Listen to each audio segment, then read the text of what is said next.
What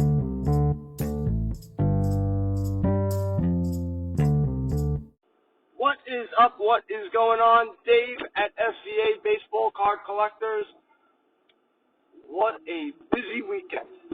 Busy. As busy as it be.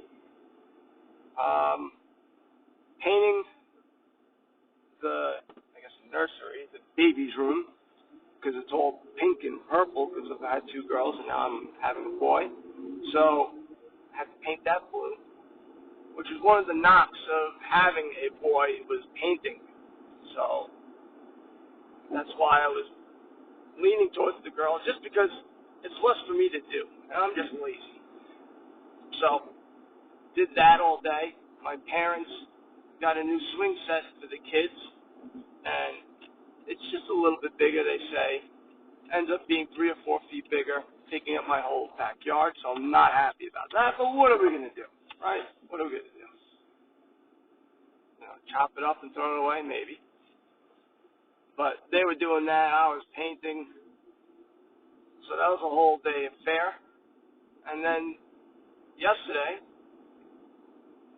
we had a dance recital. And we went to this dance place because they said, there's 2 dances, but they're only going to be in one. Very rarely are you going to have 2 kids in 2 different recitals. Well, guess what? We were the rarity. So it wasn't too bad, but I had to sit through. Well, one we got to leave early, so that was good. And the other one we stayed for 3 hours. Oofa. And to top it all off, there was a daddy-daughter dance that I had to perform in. I mean, that was amazing, of course, but the fact that I had to do that, ugh. So that's what I was doing. And I'm a little annoyed because, why, you say? I've been trying to collect this guy, Jordan Gilbert from Salem, Maryland. I think it's Jordan Gilbert. I know it's Gilbert. No, it's not Jordan Gilbert. That was a guy I knew in junior high, and I always called this guy Jordan Gilbert, and it's not. His name is not Jordan Gilbert. God almighty. I'm trying to look at my watch, because as I was trying to buy Logan Gilbert, and I was going to buy, there was 3 autos that I was going to buy, and I might have talked about it before. I didn't want to pay what everyone else was paying because I was getting 3 of them, but I think I just should have. So as the dance is happening and I'm going up to perform my dance, I'm getting bing, bing, and then, of course, all my eBay watches, they happen to go on, and that's when they were ending when I was about to do my dance. So I missed out on a whole bunch of cards. A Lolo Sanchez. I already forgot the guy's name. Gilbert. A Logan Gilbert.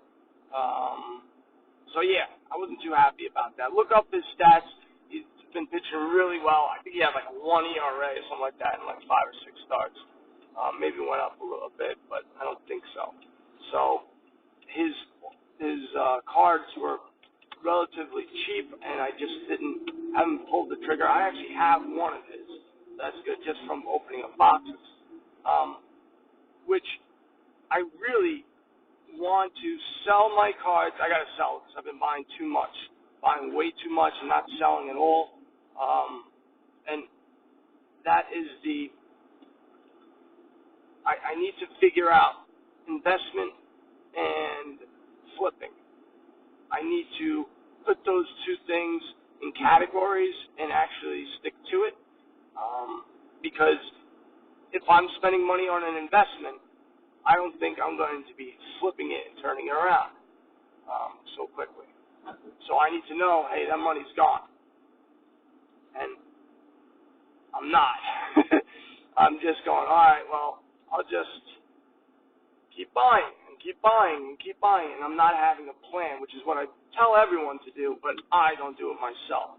I know the things to do. I just need to keep up with it and do it.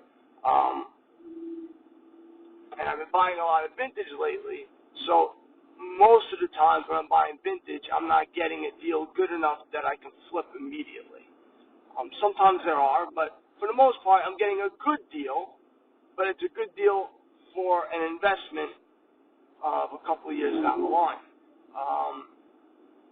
With the newer cards, I should be able to flip it, but I really want to buy a case of 2019 Bauman Draft. And the reason why is what I've said before, that you'll start getting a steady supply. So when you're trying to buy 2019, you'll be selling some of the 2018. But it seems to me like, just say like you had the 2016 Bauman Draft. Those cards, some of those cards are a lot of money because you have Vladimir Guerrero Jr. in them. And plus now you're starting to get more people coming out from there that are doing well. Then all of a sudden you go, oh, I have this card. I could sell it now for, a lot more money than what it was going for a year or 2 years prior because the guy didn't make it to the majors. Or he just, even though he was doing well in the minors, he just wasn't selling that high. Things happen. So you have a ton of these guys.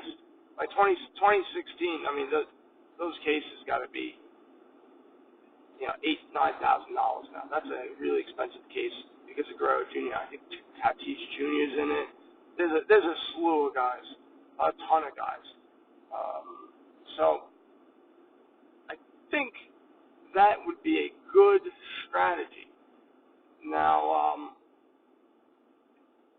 I got to start selling more. I keep on saying it. I say it on here all the time, but I need to replenish. Because now I'm starting to spend money. Just go and put it on the credit card now. Hey, don't worry about that, which is not good. No bueno. I think I need a lot more structure, need more discipline. That's what it is.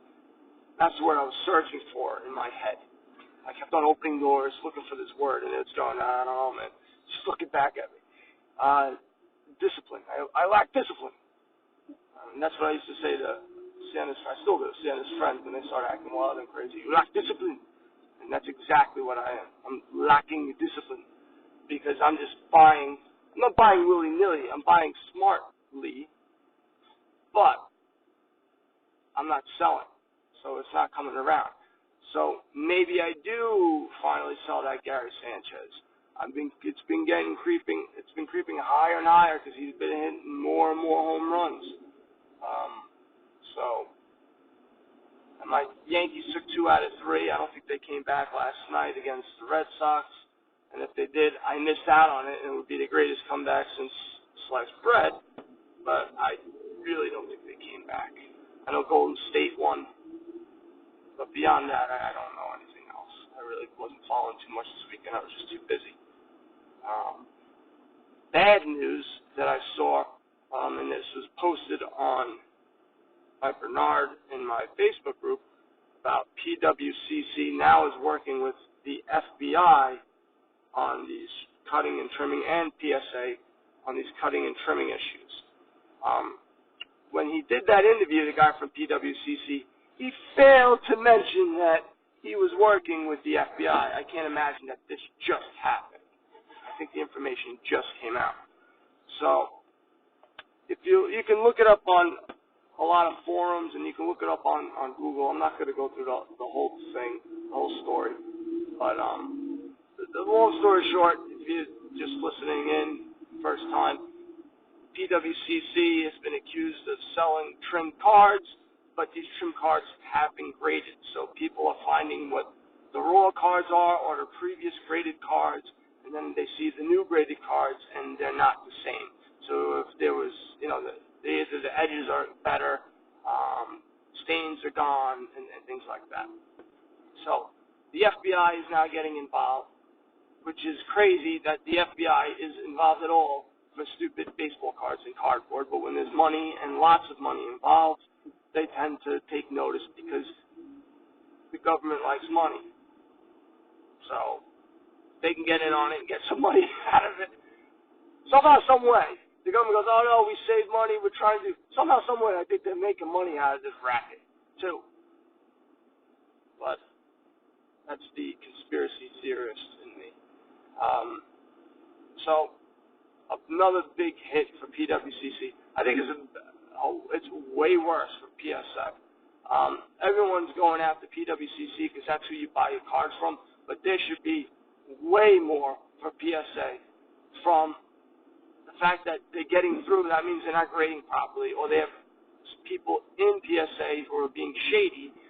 And 3, they take an ungodly amount of time to get your cards back, and they're charging a ton of money to do it. And it's basically just an opinion. It's basically their opinion that we've all taken as gospel. And if Beckett wasn't so much more expensive, I think people would go to Beckett a lot more. Because they are, they're pretty much the same as PSA with modern cards. A pristine 10 Beckett is worth way more money than a PSA 10. Isn't even close. So right off the bat there, you know that they are a harsher grader, maybe, would I say better grader? I don't know about that, but their standards are higher.